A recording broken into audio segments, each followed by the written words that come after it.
being a successful na nag-handle ng doing concerts and performance, do you still have a routine na sinusunod pa ba, Miss Pops, knowing din na napaka-sobrang bongga at napaka-sobrang successful na mga performances at saka concert? Not really a routine.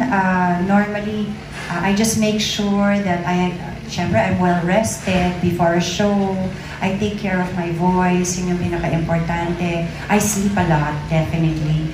I take care of myself. Ang hirap kasing kumanta, lalo na when you travel, no? And most of my shows lately have been abroad.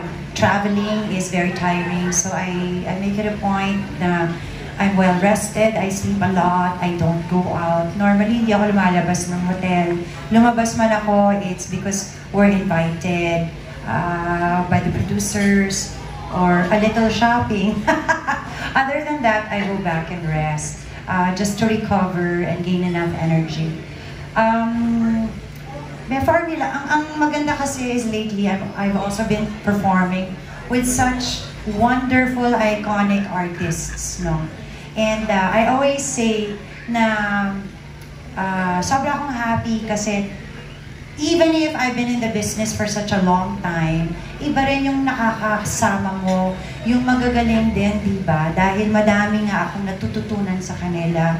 Hindi, aside from the professional aspect of it, kasi kanya-kanya kaming style, pati yung personal na the way they attack things and handle their lives. So I always observe them. And doon pa lang madami na akong natututunan. I feel kasi that there's always room for growth. We can always grow. Age is really just a number.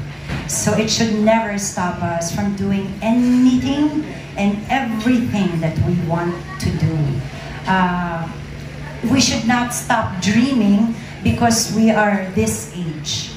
No, dreams continue. And yung mga goals natin in life should not end. We should really have more goals. Kung kaya pa natin, ha? Siyempre yung mga hindi na kaya, okay lang. We just have to accept and be honest with ourselves. Pero kung kaya pa, bakit hindi? Iba na ang mundo. Iba na ang way of working. Iba na rin ang industriya natin. There are so many aspects when it comes to promoting yourself also, di ba? There's YouTube, there's Facebook. You can come up with your own show. You can compose your own song and put it on Spotify. So, yung mga siguro dati na hindi nabigyan ng chance to perform or compose, don't stop yourself now. Now is the chance to do it, diba?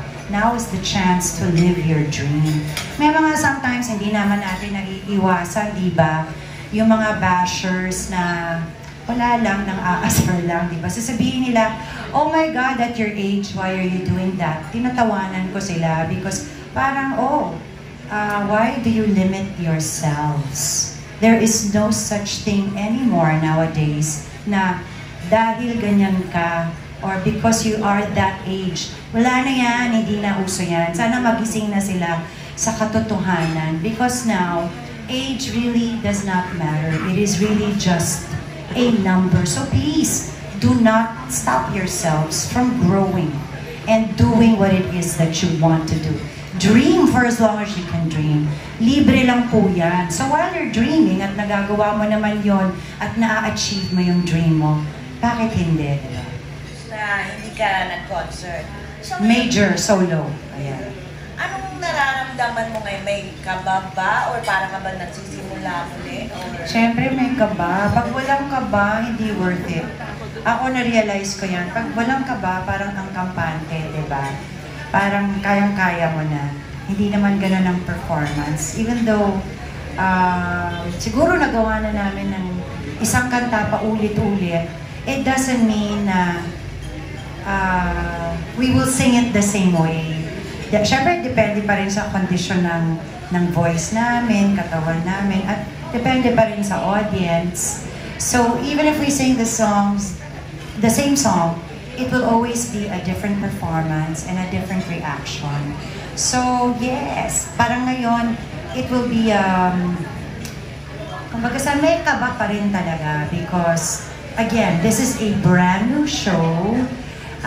Baka yung ibang songs, narinig na nila from me, pero it will be a different performance and in a different setup.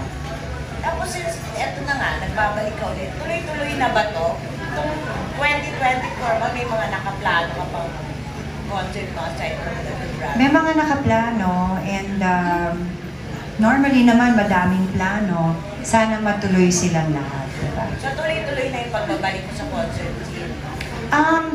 Lately naman kasi nagko-concert na talaga ako with others, diba? With Martin, with sila Kujaya.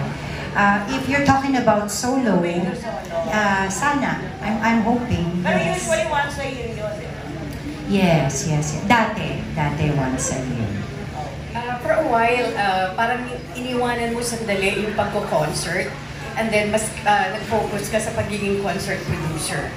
What made you change your mind na parang bumalik ka sa concert stage? Siguro, na-realize ko na pwede pa pala akong mag-perform. Hindi kasi akala ko dati hindi na eh. Akala ko, alam mo, lahat tayo, we go through a lot of ups and then downs, diba? I also went through my downs. Hindi ko naman pinatagal yung down. Kasi nga, ayokong masad, diba? Nung nag-down ako, yun nga yun, nag-decide ako na siguro magpa-produce na muna ako. And you know, I discovered that I could do other things pala. But then again, I kind of missed performing. Pag nakakapanood ako ng mga aking co-artists na kumakanta, sabi ko, oy, parang gusto ko uli gawin yan.